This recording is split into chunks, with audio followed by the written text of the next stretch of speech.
اللہ تو اوپر بیٹھا ہے اور وحی وغیرہ بھیجنا کوئی مشکل کام نہیں ہے، یہ کرو یہ کرو یہ کرو، آرام سے بیٹھا ہوا ہے۔ جو زمین پہ لوگ بیٹھے ہوئے ہیں ان کو حق بات بتانے کے لیے حوصلہ چاہیے، کیوں؟ ان کے آگے پیچھے جو لوگ ہیں وہ دشمنی کر لیں گے۔ تو اللہ تعالیٰ نے تو حضور صلی اللہ علیہ وسلم پر وحی نازل کی تھی کہ علی کی ولایت کا اعلان کر دو، آپ نے حکمتاً خاموشی اختیار کیے رکھی۔ پھر دوبارہ قرآن میں اللہ نے وہ بات جو ہے ذرا سختی سے بیان کی کہ اور جو ہماری طرف سے آپ کے اوپر نازل ہوئی ہے بات، اس بات کو بتا دو لوگوں کو، اگر وہ بات آپ نے نہیں بتائی تو فرض نبوت ادا نہیں کیا۔ پھر کہا کہ لوگوں سے کیوں ڈرتے ہیں، ہم آپ کی عزت کے محافظ ہیں، آپ بتائیں۔ تو لوگوں کی طرف سے حضور کو بھی پریشانی تھی نا کہ کیا ہوگا کیا۔ مثلاً یہ کہ سب لوگوں کو اگر ظاہر شاہ سے نفرت، ظاہر شاہ سے کسی کی بنتی نہیں، اشفاق کو بھی ظاہر شاہ سے نفرت، اخلاق کو بھی، امجد کو بھی، ندیم کو بھی، فرید کو بھی، سب کو نفرت۔ اب آ جائے اللہ کا پیغام، اللہ کہے کہ ظاہر شاہ کی عظمت بیان کرو، اب وہ زبان سے تو کہہ دے کہ بھائی اللہ ظاہر شاہ کی عظمت بیان کر رہا ہوں میں، ان کی تعظیم کرو، لیکن جن کے دلوں میں کدورتیں اور نفرتیں اس کے لیے پھیلی ہوئی ہیں وہ تو نہیں مانیں گے۔ اسی طرح نبی پاک صلی اللہ علیہ وسلم سے مولا علی کا خونی رشتہ تھا، آپ کے چچا زاد بھائی تھے، حضور کے ساتھ ساتھ رہتے تھے۔ دوسری بات یہ تھی کہ اسلام قبول کرنے والوں میں قریش شامل نہیں تھے سوائے چند ایک کے، دیگر جو قبائل تھے خاص طور پر بنو امیہ، یہ بھی قریش میں سے ہی تھا، تو یہ ان کی تعداد زیادہ تھی اسلام قبول کرنے والوں میں۔ یہ عربوں کا اور پٹھانوں کا کلچر ایک ہی جیسا ہے تقریباً، یہ پٹھانوں کے یہاں بھی دشمنیاں پالتے ہیں، وہ دشمنیاں جو ہوتی ہیں وہ نسل در نسل چلتی رہتی ہیں۔ یہ عربوں کے یہاں پر بھی یہی ہے، ان کے یہاں بھی دشمنیاں پالتے ہیں، نسل در نسل چلتی رہتی۔ لوگوں کو یہ تھا کہ رشتہ داری کی وجہ سے حضور پاک نے علی کو اتنا قریب کیا ہوا ہے، جب بھی کوئی خاص بات ہوتی تو حضور مولا علی کو ہی پکارتے، تم آؤ۔ لوگوں کو یہ بات گوارا نہیں تھی، دل میں بغض رکھتے تھے، سمجھتے تھے کہ بھائی ان کا یہ چچا زاد بھائی ہے تو اسی کو اہمیت دیتے ہیں، ہم کو تو اہمیت دیتے نہیں ہیں۔ حالانکہ آپ نے یہ بات بھی صحابہ کو سمجھا دی تھی کہ دیکھو بھائی علی کا اور میرا معاملہ جو ہے یہ یوں ہی سمجھو جیسے موسیٰ اور ہارون کا رشتہ تھا نا، کہ اللہ تعالیٰ نے ہارون کو موسیٰ کا مددگار وصی بنایا تھا، یہی طریقہ جو ہے میرے ساتھ اور علی کے ساتھ اللہ نے کیا کہ علی کو میرا وصی بنایا ہے۔ فرق صرف اتنا ہے کہ ہارون نبی تھا اور اب نبوت ختم ہو چکی ہے، تو علی میرا وصی ہے اور ولی ہے۔ جو بات حضور صلی اللہ علیہ وسلم نے حجۃ الوداع کے موقع پر نہیں کہی، حجۃ الوداع ختم ہو گیا، اب جا رہے ہیں مکہ سے مدینہ، راستے میں مدینہ کے راستے میں ایک مقام آیا غدیر، وہاں پر پڑاؤ ڈالا کہ چلو یہاں آرام کر لیتے ہیں رات کو، صبح پھر دوبارہ روانہ ہو جائیں گے۔ اب وہ پڑاؤ وغیرہ جب ڈل رہا تھا تو وہ صحابہ کی چند صحابہ تھے، سارے تو نہیں آئے تھے نا مکے سے، جو چند مدینے سے گئے تھے وہی جا رہے تھے مدینہ، مکی والے مکے میں رہ گئے، اب وہ چند صحابہ تھے، ان میں آپس میں لڑائی ہو گئی، تو اس وقت پھر یہ فرمایا من کنت مولہ فہذا علی مولا۔ لوگوں نے یہ کہا کہ بھائی اتنی اہم بات ہوتی تو حجۃ الوداع کے موقع پر کیوں نہیں کہی؟ صحیح ہے نا؟ جس طرح عالم غیب کی باتیں تھیں وہ سرکار نے اپنے گھر بیٹھ کے نہیں کہیں، کوٹری شریف میں نہیں کہیں، کراچی میں نہیں کہیں، لاہور میں نہیں کہیں، فیصل آباد میں نہیں، اسلام آباد میں، پنڈی میں نہیں کی، کہیں نہیں کی۔ وہ انگلینڈ تشریف لاتے یہاں آ کر کے کی۔ جب ہم نے وہ عالم غیب کی باتیں پاکستان کے ذاکرین کو بتائیں تو منافقین نکلے، انہوں نے کہا جی ہمارے سامنے تو نہیں کی، جو ہمیں تعلیم بتائی ہے ہم تو وہی کریں، اور اس صحابہ نے بھی وہی کیا۔ اب حجۃ الوداع کے موقع پہ تو سارے تھے، لنگڑے لولے اندھے بہرے سارے صحابی تھے وہاں پہ، اگر وہاں پر یہ بات بیان ہو جاتی تو ہو سکتا ہے فتنہ اور فساد ہوتا۔ اب آپ کہیں گے لے ایسے فتنہ فساد ہوتا؟ یقین کریں جب بھی حضور نے اپنی زبان مبارک کھولنا چاہی مولا علی کے حق کے لیے، اس وقت جو ہے وہ لڑائی جھگڑا کیا صحابہ نے۔ تو جب آخری لمحات تھے، عالم نزا تھا، تو اس وقت آپ صلی اللہ علیہ وسلم نے فرمایا تھا کہ کاغذ اور قلم منگواؤ، میں نصیحت کر دوں۔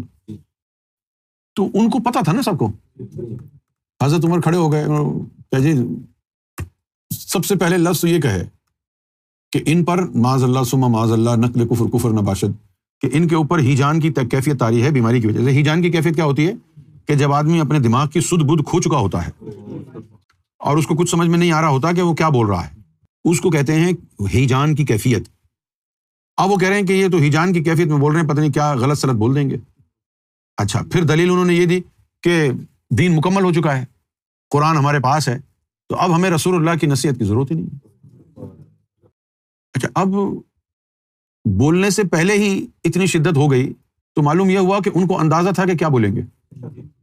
جب دین مکمل ہو گیا ہے تو دین کی بات تو نہیں کریں گے، سوچیں، دین مکمل ہو گیا ہے، دین کی بات تو نہیں کریں گے، قرآن آپ کے پاس آ گیا ہے، کسی وحی کا بھی ذکر نہیں کریں گے، تو اب کیا کہیں گے؟ اب تو علی کی بات ہونی تھی، اب تو رسول اللہ مولا علی کے بارے میں فرماتے، کریں نہیں، تو کتنا ادب تھا ان کے اندر۔ آپ حدیث پڑھ کے دیکھیں، بخاری شریف میں بھی ہے، جو حضور کے چچا تھے ابن عباس، وہ آئے اپنے بالوں میں مٹیاں ڈالتے ہوئے کہ عمر تو نے تباہ کر دیا ہم سب کو، عمر تو نے تباہ کر دیا۔ اب میں اگر عمر بن خطاب کے بارے میں کچھ کہوں تو لوگ مجھ سے ناراض ہو جاتے ہیں۔ یہ حضور کے چچا ہیں جنہوں نے سب سے زیادہ حدیث روایت کی ہیں، ابن عباس، یہاں تک کہ انہوں نے تفسیر بھی لکھی ہے، قرآن مجید کی تفسیر بھی لکھی ہے ابن عباس۔ جا کے پوچھیں کسی یعنی عالم سے جو اندر اور باہر کا عالم ہو، وہ آپ کو بتائے گا کہ کتنی اہمیت ہے۔ سب سے زیادہ ایکوریٹ جو تفسیر ہے قرآن مجید کی شریعت کی، وہ ابن عباس کی تفسیر ہے۔ لیکن جو بھی حضور کے خاندان والا آیا نا، تو اس مسلمانوں نے اس کو رد کر دیا۔ سنی آپ نے کہیں کہ ہاں جی ہم ابن عباس کی تفسیر لے کے آئے ہیں۔ یہ جو پورا مڈل ایسٹ کا خطہ ہے، یہاں پر سب سے زیادہ جو پاپولر تفسیر ہے قرآن کی، وہ ابن کثیر کی ہے۔ شام چلے جائیں تو وہاں پر جلال الدین سیوطی رحمۃ اللہ علیہ کی، مصر چلے جائیں وہاں جلال الدین سیوطی رحمۃ اللہ علیہ کی ایک تفسیر تھی قرآن مجید کی جس کو تعویل کہا گیا، وہ لکھی تھی ملا علی قاری نے۔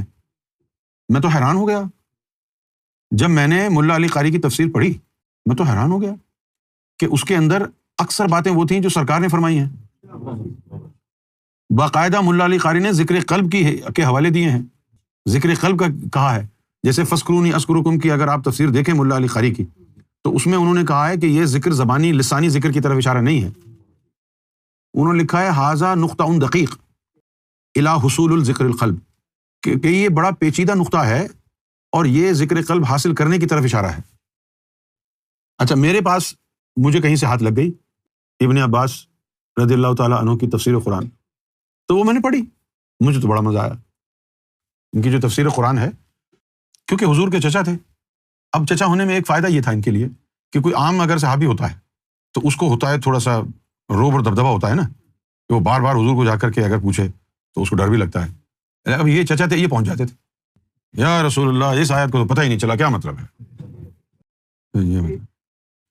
انہوں نے لکھا اپنی تفسیر میں کہ کسی تفسیر کو حجت کامل نہ سمجھ لینا، کہ بھائی حضور نے اس کی یہ تفسیر بتائی ہے تو اس کا کوئی اور معنی نہیں ہو سکتا ہے، حضور نے صرف اس کا ایک معنی بتایا ہو اور کسی اور کو اس کا دوسرا معنی بتا دیا ہو۔ تو کچھ معاملات ایسے ہوتے ہیں کہ جن کو نہ دنیا بولنے دیتی ہے، نہ ہی وہ ماننے والے ہیں وہ بولنے دیتے ہیں۔ جس طرح حضور خاموش رہے، بھئی یہ سنو، ابو ہریرہ نے کہا کہ مجھے حضور پاک سے 2 طرح کا علم ملا، ایک تو تمہیں بتا دیا، دوسرا تم کو بتاؤں تو تم مجھے قتل کر دو۔ تو ان کو پتا ہوگا نا کہ اس علم کے بیان سے لوگ قتل ہو چکے ہیں۔ یہ جو عرب کے لوگ تھے حضور سے اتنے تنگ آئے ہوئے تھے، یہودی عورت کے ساتھ مل کے حضور کو زہر بھی دیا انہوں نے۔ اس دور کا سب سے بڑا مسئلہ جو تھا نا، علی کو ماننا تھا۔ نبی کو تو سب نے مان لیا تھا، اللہ کو تو سب نے مان لیا تھا، مسئلہ تھا علی کا۔ علی کو جس نے مان لیا وہ سرخرو ہو گیا، اور جس نے علی کو نہیں مانا وہ ذلیل و رسوا ہو گیا، اور آج تک ذلت و رسوائی اس کا مقدر ہے۔ ہم نے بھی پاکستان میں جب سرکار کی محبت کی باتیں کی تو ہمیں بھی نہیں لوگوں نے آگے بڑھنے دیا۔ ہم نے کیا بگاڑا تھا کسی کا؟ ہماری کسی سے کیا دشمنی تھی؟ ہماری اہل خانہ سے یا آل سے؟ نو، آل کو تو ہم شکل سے ہی جانتے تھے، نہ ہمارا آل کے ساتھ کبھی اٹھنا بیٹھنا ہوا۔ بھائی جب ان سے کوئی ہے ہی نہیں، تعلق نہیں ہے، اٹھنا بیٹھنا نہیں ہے، تھے بہت سے لوگ جو ان کے آگے کتے کی طرح پھرتے تھے، لیکن ہم کو تو سرکار سے فراغت نہیں تھی۔ سرکار سے فرصت ملے تو کہیں اور دیکھے آدمی، ہمارا تو کوئی لینا دینا نہیں تھا ان سے، نہ ان کو جانتے تھے۔ میں نام سنا تھا کہ ہاں بھائی ایسے صاحب ہیں، ایسے صاحب ہیں۔ اب جب لینا دینا نہیں، جان پہچان نہیں، دور دور سے سلام دعا ہے، اگر کوٹری گئے ہیں وہاں پر بیٹھا دیکھ لیا، السلام علیکم، وعلیکم السلام، چلے جاؤ۔